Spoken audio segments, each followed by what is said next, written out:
दोस्तों नमस्कार, जय हिंद। कैसे हैं आप सभी लोग? आशा करता हूं आप सभी लोग अच्छे होंगे।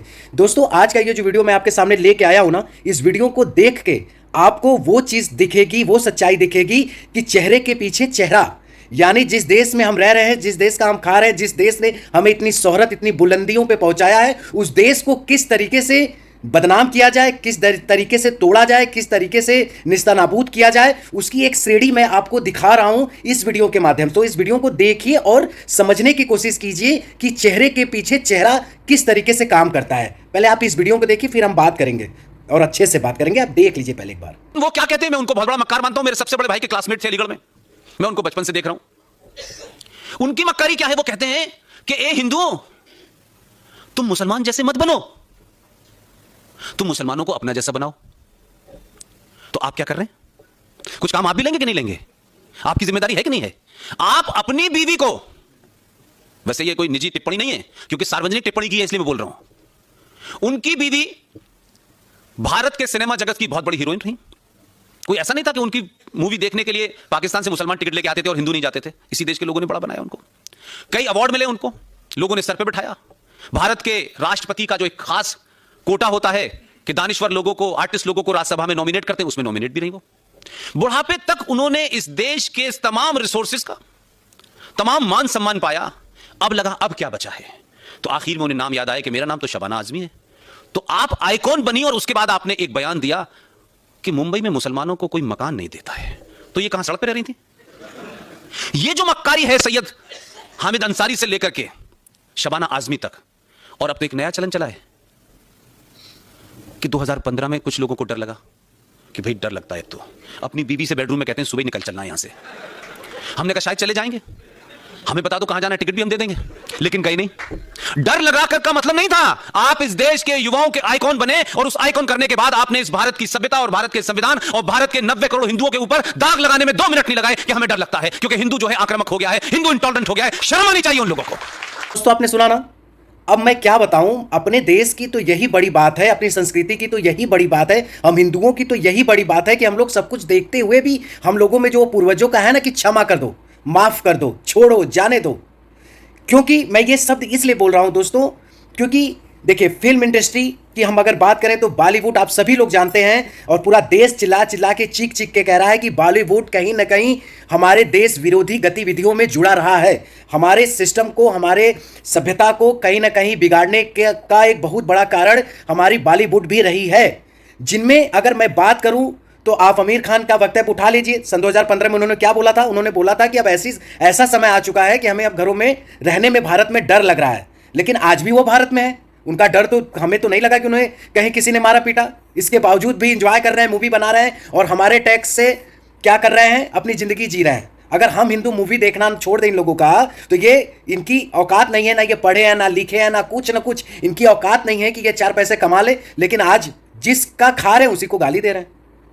ऐसे बहुत से वक्तव्य आपको सुनने को मिलेंगे जो कि हमारे देश को क्या करते हैं कि बर्बाद की ओर ले जाते हैं। लेकिन हम हिंदू आज भी उनको सीख रहे हैं, आज भी उनको सम्मान दे रहे हैं। तो ये हमारी संस्कृति, इसे हम नहीं छोड़ सकते हैं। अब दूसरी बात मैं ये कहूंगा कि इन लोगों को तो मैं एक ही चीज बोलूंगा, जैसे महाराणा प्रताप जी ने बोला था कि मान सिंह जी जैसे लोगों के साथ मैं बैठ के खाना नहीं खाऊंगा जिन्होंने अपनी बुआ को अकबर के यहां भेज दिया। ठीक वही चीज है हमारे समाज में, हमारे बीच भी ऐसे ही मान सिंह जैसे लोग हैं जो कि इन लोगों को इतना सम्मान, इतना मान मर्यादा देते हैं। हमारे आपके बस की बात नहीं है। अगर आप सनातनी हैं, उस चीज को समझ रहे हैं जो मैं बात कहना चाह रहा हूं, तो आपको बात समझ में आ गई होगी कि ऐसे लोगों के साथ क्या बर्ताव करना चाहिए, ऐसे लोगों के साथ कैसे रहना चाहिए। हैं, इनका कोई व्यक्तित्व नहीं है दोस्तों, कोई इनका वैल्यू नहीं है। हम आप इनको सिर पे बैठाए हैं, नहीं तो इनकी कोई वैल्यू नहीं है। अगर आप वास्तव में देख ले तो इनकी कोई वैल्यू नहीं है। अरे इनसे तो अच्छा हमारा हिंदू जो कि फुटपाथ पे सब्जी बेचता है, उसकी औकात इन लोगों से काफ़ी बड़ी है, क्योंकि वो उस पद पे रहते भी हुए भी अपने राम का, अपने हिंदुत्व की बड़ाई करता है। और उन कार सेवकों को मैं क्या कहूँगा जिन्होंने अपना बलिदान दे दिया, इनसे लाख गुना बेटर है वो।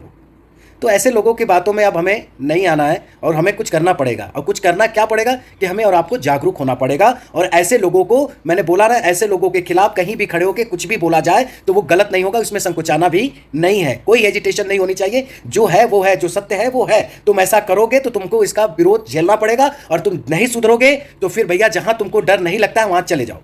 आगे आगे आपको आगे दिखाते हैं, आगे जरा देख लीजिए आप। लेकिन मुझे जिन लोगों से डर लग रहा था उसको तो आपने बीवी बना रखा है अपने घर में, तो बीवी से डर लग रहा है क्या? लेकिन मैं अब इस नतीजे पे पहुंचा हूं कि इस समाज को कहना चाहिए कि नसरुद्दीन शाह और आमिर खान, जिसको इस मुल्क में डर लग रहा है, तुम्हें अब डर लगना चाहिए। हम 700 साल और 800 साल जिसका जिक्र किया जा रहा है, हम उस सब के बावजूद भी कैसे कैसे हालात में रहे, हमारे दादा परदादा, उनके दादा परदादा, कई सालों 5000 साल की सभ्यता को अगर आप देखें, हमने कभी ये नहीं कहा कि हमें डर लग रहा है। हम रहे, क्या क्या हुआ हमारे साथ, क्या क्या हुआ हमारी सभ्यता के साथ, हमें डर नहीं लगा। लेकिन इन्हीं मक्कार और मुनाफिक लोगों को सन 1947 में डर नहीं लगा जब 21 लाख लोग मर गए। इसी नसरुद्दीन शाह और आमिर खान को जब डर नहीं लगा, जब मुंबई के अंदर 3500 हिंदुओं को बम धमाकों में मार दिया गया, डर नहीं लगा। 3500 सिखों को दिल्ली में मार दिया गया, डर नहीं लगा। 3.5 लाख कश्मीरी हिंदू पंडितों को मार के एक मुसलमान सरकार ने निकाल दिया, दंगाइयों ने मारा, डर नहीं लगा। ये मक्कारी है। ये नैरेटिव क्रिएट करने की कोशिश की जा रही है। जो ये नैरेटिव है, ये भी उसी आतंकवाद का हिस्सा है कि तो दोस्तों आपने सुना ना पुष्पेंद्र कुलकर्णी जी ने क्या कहा। इन्होंने लास्ट में क्या कहा, इन्होंने कहा कि तुमको डर लग रहा है तो अब लगना चाहिए, क्योंकि अब हम हिंदू जाग गए हैं, अब हम सनातनी जाग गए हैं, अब हम योगी और मोदी वही कालचक्र घुमा के हम लोगों को फिर वहीं पे लाया है कि अब नहीं जागे तो कभी नहीं जागोगे, और तुम लोगों के साथ ऐसे ही तुम्हारे बीच में रह के, ऐसे ही तुम्हारे सामने बड़े होके, ऐसे ही तुम्हारे संस्कृति को, ऐसे ही तुम्हारी सभ्यता को हम रौंदेंगे और तुम लोग कुछ नहीं कर पाओगे। तो अब ऐसा नहीं चलेगा। अब तुम हमारे बीच रह के, हमारे सामने खा के, हमारा पानी पी के, हमारे पैसों से पल के अब तुम ऐसा नहीं कर पाओगे। अब हम हिंदू भी तुम्हें सबक सिखाएंगे। अगर तुम हमारे देश के, अगर हमारे संस्कृति के, अगर हमारे सभ्यता के विरोध में कुछ कहोगे तो तुम एक कहोगे तो तुम्हें 10 सुनना पड़ेगा। अब ऐसा नहीं होगा। अब भगवा जाग चुका है, अब भगवा लहराएगा और निरंतर लहराता रहेगा, और हमारा भगवा ऐसे ही लहराता रहेगा। तो दोस्तों तब तक के लिए जय हिंद, जय भारत, भारत माता की बोलिए जय। दोस्तों अगर वीडियो पसंद आ रही है ना तो दोस्तों लाइक सब्सक्राइब करें, संकोचाइए मत। ऐसा नहीं है, अगर मैं कुछ कर रहा हूं सोशल मीडिया के माध्यम से तो हम सभी के लिए कर रहा हूं, केवल अपने लिए नहीं कर रहा हूं। तो इसलिए आप लोगों को अगर वीडियो पसंद आ रही है ना तो सब्सक्राइब जरूर करिए।